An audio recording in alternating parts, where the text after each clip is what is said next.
When I was younger, I was one who indulged in music, parties, and various intoxicating substances that would enhance those experiences. And I count myself among the many who allow their hedonism to run wild with enthusiasm. It came then as no surprise that I found myself attending festivals with groups of friends who, at the time, shared the same reckless mindset as me. And for the record, and I say this without pride, I am an experienced drug user. While I don't particularly regret it, there was one experience that halted my drug use altogether. At the time, my fellow partygoers scoffed at this decision, since I didn't see any worth trying to explain to them what had happened. They would most likely have chalked it up to a substance-induced hallucination. And I've had such hallucinations in the past, which tend to be a result of sleep deprivation and frequent redosing. I could safely say none of them compared to the raw reality of this experience. It was the start of summer, and my friend Rachel had informed me that a group of them were heading to an EDM festival a couple of states over. I'll refrain from divulging the location, as I feel I've already revealed too much by specifying my home country. But I was quick to take up that invitation. Hastily, I booked a ticket from the third batch release and began making preparations for the trip. It was a 3-day weekend festival, so tents and other supplies were required. Of course, I was readily prepared with all the required equipment, the festival most certainly not being my first. Now I'll spare you the long car journey to the location, but we could barely contain ourselves. With me were my buddies Chris, Robbie, and of course, Rachel. We hadn't been to this one before, and we vigorously discussed many topics, including how we were going to smuggle in our pills and powders. I myself opted to bring MDMA powder, often coined ecstasy when in pill form, a few LSD blotters, planning to candy flip for the duration. I stuck to the ever-true ballsing method, which is exactly as it sounds, stuffing your baggies into your boxers before going through security. For people like us, this place was pretty much nirvana. It was set up in a rural area, bordering hilly woodland on one side. At least a dozen enormous festival tents were set up in a semi-circular fashion, all playing EDM but with different artists in the lineup. Paradise at the time. The first day went by in a blur. I was quick to dose up on MDMA, which kept me dancing through 8 hours of bliss. I don't recommend redosing, but damn if it isn't hard to avoid when everyone around you was doing just that. Peer pressure at its finest. We joined with another group of like-minded individuals by the end of the day, and we decided we'd camp together. Robbie had the wonderful idea to have a campfire, but with the rules and regulations, we'd have to go somewhere a little more removed. We decided to pack up our tents and move over into the woods that bordered the property. I was skeptical at first, but we came across a really nice spot at the top of a hill, from which the terrain descended and gave us a clear view of the treetops across the forest. Pretty much the perfect spot to watch the fiery sunset commonly associated with summer evenings, whilst also being out of eye and earshot from the uptight security personnel. After setting our tents up, drinking began without hesitation. The sun was getting low, and all in all, I felt great, despite the onset of a come-down headed my way. We were able to gather up twigs and sticks fairly quickly, being in a forest, and use spent beer packaging to get the fire going. "Hey, you want a bump?" Chris said, who I was sat next to on a fallen log near the campfire. He offered a bag of Shari powder, which I immediately recognized as ketamine. How could I have refused? It was such a perfect moment, and I couldn't put down a little disassociation. You even have to ask? A wide grin grew on his face, and he pulled out his car keys to scoop the powder. He sniffed a generous heap of the stuff before handing it to me. I crushed the bag a little, something Chris had forgotten to do beforehand, then took out a miniature snow-covered mountain and practically inhaled it. I tasted the drip a little, but it wasn't so bad in comparison to what I'd been consuming earlier in the day. I felt it immediately. Whoa, holy shit, dude. Feels like something they'd tranquilize a fucking rhino with, I said, words already becoming jumbled and merged together. I know, right? Didn't even open it earlier, been saving it for now. Robbie, eagle-eyed for intoxicants, practically teleported onto the log next to Chris, probably just a side effect of the drug, but his sudden manifestation caused me and Chris to erupt in laughter. Robbie acted jokingly offended about this. Didn't know there was an isomer that made you turn into an asshole, he chuckled. Yeah, it's called Ketamine, Chris said, barely containing his giggles. Well, I'm feeling a little too respectful right now. Mind sharing? Oh, of course, replied Chris, passing the paraphernalia to Robbie. Just then, a different feeling swept over me. It wasn't a feeling of nausea or anxiety, but it was like the late-day sunlight was coming in pulses. Like I could feel the rays, as if they had weight and substance to them, increasing and decreasing in intensity as they swept across my face. I'd never felt anything like it from this type of drug before, so at the time, I thought it was just a combination of whatever other chemicals were coursing through my veins in that moment. Tripping out, as one might call it. I chose to dismiss it and continued partying.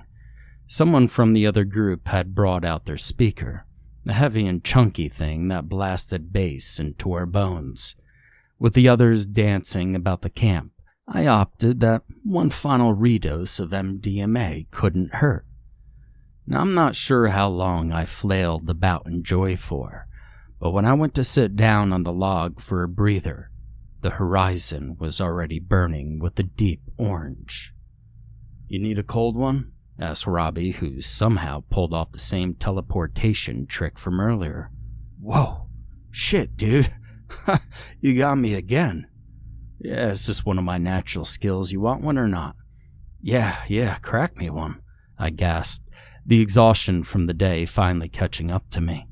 Robbie opened a can and handed it to me, though it wasn't as cold as he had promised. We sat there chatting for a while, gazing over the flittering leaves below which reflected the dusk light. It felt serene, and I knew the money spent was not wasted. I became distracted at some point by a barely audible sound somewhere off in the distance. Again, I thought nothing of it. I wasn't a stranger to the hallucinations brought on after heavy drug use, and I'd seen much worse. But the sound wasn't diminishing after some time, so I strained my ears to see if I could make out anything in particular. A light breeze had picked up, which made it more difficult, but after a short while I could definitely make something out. Machinery. That was the first word that came to mind in an attempt to describe what I was hearing. The heavy clanking and whirring of fuel-powered mechanisms operating on a building site. I didn't even notice Robbie's absence at this point until I looked over and saw that there were only a few of us outside now, 2 making out messily, and Chris and Robbie still dancing. I sat and listened for a few minutes. I could swear that the sounds were getting louder, but they were still too distant to be certain. I checked the time, then became a little confused. 10 p.m. I glanced back up at the sky. The sun hadn't even touched the horizon yet, but the sky had definitely grown darker, the stars becoming apparent. And then a thought rose in my mind. This shit has me tripping. This was absolutely true, but the whole situation just seemed wrong in some way. At that moment, I shifted my gaze downwards to see Rachel standing below on the slope of the hill, facing away from the camp, squinting in confusion. I called out, "Hey, Rach, that you? The hell you doing down there?" There was no response, not even a flicker of movement to suggest she'd registered my call. I grew concerned, thinking she'd taken too much, and I heaved myself up off the log to go help her back up the hill. Rachel was standing with the strangest posture. Her shoulders were slumped so low it was like they had been dislocated, and her head was lulled backwards. I picked up the pace a bit, growing more worried at her condition, when in all my carelessness, I caught my foot on a root protruding from the dirt. I tripped head over heels, almost comically, and I rolled down to the bottom of the hill in a tumble of dust and twigs. Luckily, I wasn't too high or too steep, but it was far enough that upon looking back up, the firelight was but a faint orange haze which leaked over the brim of the hill. I was too shaken to realize at first, but after observing my surroundings, I could see that Rachel was nowhere to be found. Surely she wasn't so fucked up as to not notice the mess that I was, rolling right past her. But then, where was she? No one stood above me on the slope, and I couldn't see anyone else around me. I realized then that this was one of those stupid come-down hallucinations. I was pissed, seeing my white trainers now coated in a fine layer of brown dust, along with the rest of my clothing. Still, even with the realization, I found little comfort sitting on my ass, alone, in a quickly darkening forest. I picked myself up off the ground and dusted my body down, but before turning to make my way back to camp, something caught my eye. The trees now blocked much of the sky, but the sun was still there, seemingly in the exact place as earlier. From somewhere beyond the tree line above, there were these lines reaching upward toward the sky, very thin and barely visible, but they became more apparent the longer I stared. They moved in the most peculiar way, like hanging cables or tubes under the influence of gravity, swayed in curved arcs and terminating at the sun's edge. I wasn't so quick to credit this to some crazy visuals, however. I looked on in curiosity as more and more of these tubes began attaching themselves to the sun. The sun, which was brighter now. It was a dim orange previously, as sunsets tend to be, but now it looked more like it would be during dawn, almost dazzlingly bright. I thought it had taken on a faint bluish hue, but with the drugs messing with my visual processing, I didn't dwell on that idea for long. I willed myself to turn away and head back up that hill. My friends were probably worried with me gone, though they could equally have been completely unaware of my disappearance. I crawled back over the top to see only Chris and Robbie sitting near the dimming campfire. My knee fell on and snapped a twig, leading Chris to look over to the noise. He visibly jumped when he saw me, then fell back into confusion as he glanced between me and Robbie, waiting for someone to speak. "What?" I shouted over, unsure of what had them in such bewilderment. "Tell? Man, stop fucking around. I thought you were some homeless dude or something," said Chris, letting out a sigh of relief after understanding the situation. "What are you talking about, dude? I went down there to get Rachel. She was..."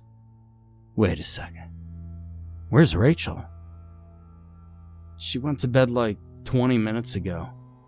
And you turned in like, I don't know, an hour ago," said Robbie. "Robbie, I've been down in the forest for, I checked my watch, 12 a.m. 2 hours. Chris and Robbie didn't reply, instead looking between each other with a twinge of fear. Without a word, Chris stood and walked over to my tent, which upon opening, he found to be empty. "What the fuck? Dude, we both saw you go into your tent and zip it up," Chris exclaimed, worry evident in his tone. "Man, I think we're all just really fucked up," I laughed, dry of humor. They grunted in agreement, but I couldn't help but think of what Chris just said. Had they both hallucinated my likeness at the same time? "Hey, Tell? You alright? You're like sweating buckets, man," asked Robbie as he hurled a bottle of water in my direction. "You haven't forgotten about hydration, have you?" Now that he said it, I did feel strangely hot. I grabbed the bottle and downed it in a few seconds, before I stood back up and walked over to the communal log bench. We didn't talk much after that, but instead hit Robbie's bong a few times to calm the nerves. Stupidly, it hadn't occurred to me at the time to ask if they also saw what I saw. I was simply too enamored by the situation. Both of them went to bed after, but I told them I wanted to sit outside a bit longer to relax. But the relaxation didn't come, though. To my dismay, the sun still hadn't set, refusing to budge from its perch above the horizon, and I could hear again those mechanical sounds from earlier echoing across the valley. There was no doubt, this time, they were louder, clearer, which logically meant that whatever was producing the sounds had moved closer. I was still under the impression of some grand hallucination when I heard a voice. No, that doesn't do it justice. I couldn't make out any words, but I somehow knew inherently that I heard a voice amongst the distant clanging, not as a separate entity, but as if the industrial landscape was synchronizing itself in such a way that the combined din formed a low, metallic voice. Again, no words were apparent, instead a disordered mumbling that ran in between my ears. I noticed then the most bizarre sight. Despite the obvious abnormality of the pale sun hanging in the dead of night, I looked closer to see these faint lines drifting on its surface, forming an array of patterns which were slightly dimmer than the rest of the sun. Focusing more intensely now, it was... how do I describe it? I'd tripped countless times before, but it looked nothing like the colorful, swirling visuals I was used to. It was like I was looking at an enormous, infinitely complex fractal, unfolding and writhing patterns of brighter and dimmer light. The longer I stared, the further the noises synchronized themselves, building until I undoubtedly heard the words, "This one." It sounded so articulated. There was no way my mind had just conjured it up from the random combination of sounds. It came in waves, like an underlying tinnitus wavering in intensity in such a way as to form those exact words. The sky was now a black ocean dotted with its stars, heavily contrasted the intense cold ball of light I saw before me. The heat was clearly noticeable now as I found myself wiping sweat out of my eyes to continue looking. I made the decision to smoke some more weed and drink some more beer, in hopes I could knock myself out and go to sleep. This was all getting a bit too weird, even for a partying vet like myself. So I packed a bowl and I took a long, slow draw. As much as I didn't want to look, my eyes were magnetized to the concerning sight before me. The squirming lines were much wider now, and much, much dimmer, more of a gray dark than anything. I rushed to down a few beers, and halfway through my third, a loud clank made me jump and drop the can to the ground. Furrowing my brow as if to ask the world around me to just stop whatever it was doing, I looked up one last time to see the patterns had all stopped all movement, and were now almost black. Gaping. To my horror, they began to move again. The lines remained motionless, but the darkness within was writhing, and it started to fall. Swaths of tiny black shapes were pouring out of the sun right before my eyes, down into the trees below. At this point in my drug-induced delusion, my faith in the fact that this was a hallucination was dwindling. They kept pouring out until I could see trees in the distance starting to shudder, leaves dancing about like a great stampede of something were shaking them. I didn't have the conviction to control myself anymore, and I started hyperventilating. The swaying treetops were getting closer and faint. Horrible chittering noises became apparent, like how I imagined insects would sound if they were capable of laughter. The tree's movements must have been less than a half a mile away now. I was paralyzed. Whether I was now in full-fledged delirium or not wasn't my concern at the time. My eyes did not seem to betray me otherwise. Whatever were moving through the trees below were moving fast, and within 20 seconds, they were within full earshot. The sounds coming from the darkness became unbearable, like nails scraping my eardrums, and then, nothing. Moments ceased, and silence fell.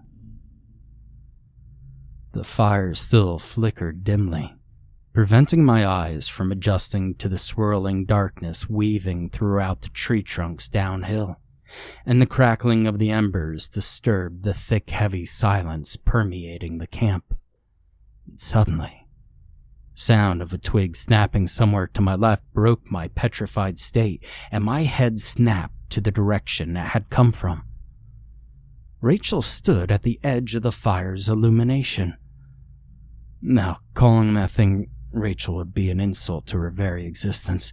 You see, it looked like something with no knowledge of human physiology had attempted to rebuild her using individual body parts.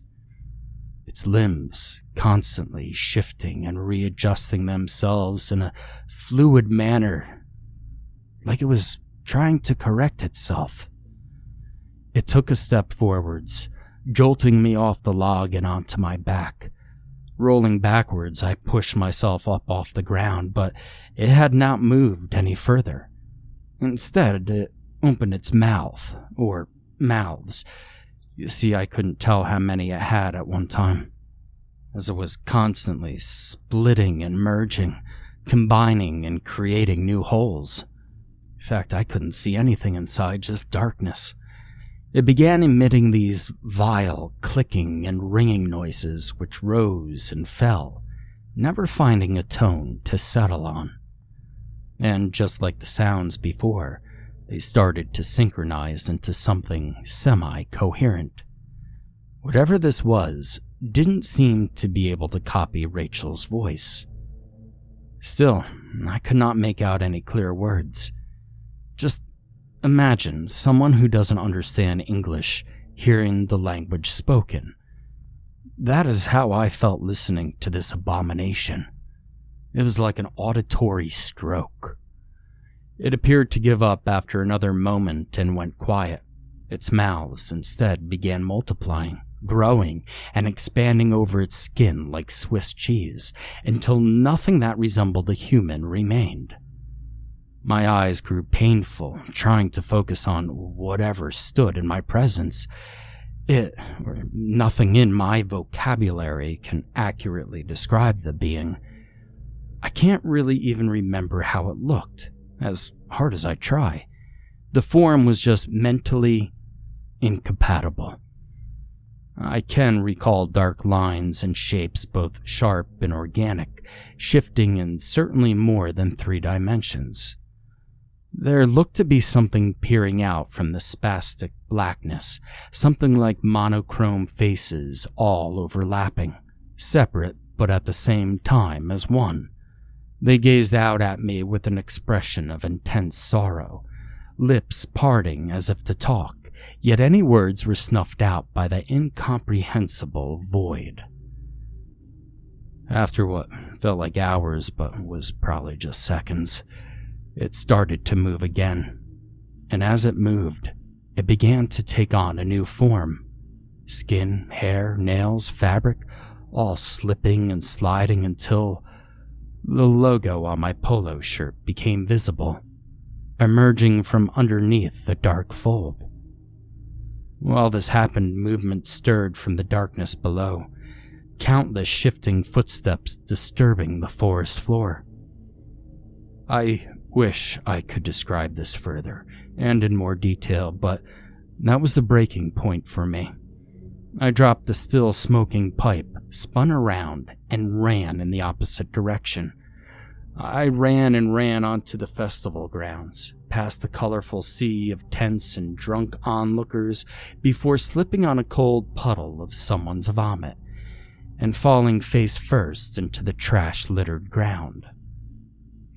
I awoke in a medical support tent at 11:30 in the morning. Looking down at my arms, they appeared terribly sunburnt, and the sight caused the accompanying pain to flare up over my skin. I winced and looked around to absorb my surroundings. A staff member came over to me then, kind-looking middle-aged man with a bottle of some sort of lotion and another of water. "Hey, kid, how you feeling? You got some terrible burns there. Forget your sunscreen?" he asked. Yeah, I think I lost this somewhere yesterday," I lied. "You gotta be more careful with that, kid. You get skin cancer from it, you know?" "Yeah, thank you. What's the bottle you have there?" "Oh, this is just something to ease the skin. Trust me, you won't want to leave here without it." The burning that I arose as I reached out for the bottle confirmed his statement. My skin was the color of the sunset and felt as hot as the sun itself. The thing is this, I did put on sunscreen multiple times throughout the day, and I don't burn easily anyway. But when we were at the camp, I felt absolutely fine. Well, before whatever happened that made me flee in terror. Chris and Robbie were waiting for me outside, faces carved with somber looks. They had with them all our things packed up, tents, leftover drinks, all of it. My heart dropped when they told me that they'd found Rachel's tent empty in the morning along with mine. A search team was called into the site to scour the woods for any evidence of where she could have gone, but their efforts had thus far been fruitless. Though I had a feeling they would not find even the slightest indication that she had ever been there. Bar her tent and belongings, that is. Robbie insisted on staying behind to help with the search while Chris and I made the journey home. The leather seats in Chris's car were a painful nuisance, sticking to my clammy, sunburnt skin at the slightest touch. I didn't have the energy to complain, though. We arrived back at my house and called Robbie with a dwindling hope which, for me, had already dried up completely. But of course, no news had surfaced. Rachel was never found. Even after the case was extended into multiple jurisdictions, any trail the police may have had soon ran cold. And I haven't told my friends, but I know now that Rachel is undoubtedly lost forever to something beyond our comprehension. After all, how could they believe me, given our drug use that night? Honestly. Grieving is one thing, but grieving knowing you can't tell the truth about what happened is a completely different beast altogether. While I was changing my clothes that day, I noticed something peculiar. My blue polo no longer held the embroidered brand logo on its left breast as it once had. I still shudder at the implications of what may have happened if I'd stuck around any longer to find out. But I don't participate in that life anymore, really. I still see those friends, but on the craziest nights, I never go further than drinking or smoking. Usually not in combination. Probably for the best anyway. But those words linger in my head still. This one. I mean, were they referring to me? I really don't have any rational explanation for what happened that night, what those things were, their motives. Needless to say, the image of that pale sun unfolding is forever etched into my memory. All I can say now is that if the sun stops setting and hangs there like a glazed-over eye, don't stay to see it open up. Don't be brave. Don't be curious. Just get as far as you can from wherever you find yourself, or be taken somewhere our minds were never intended to witness.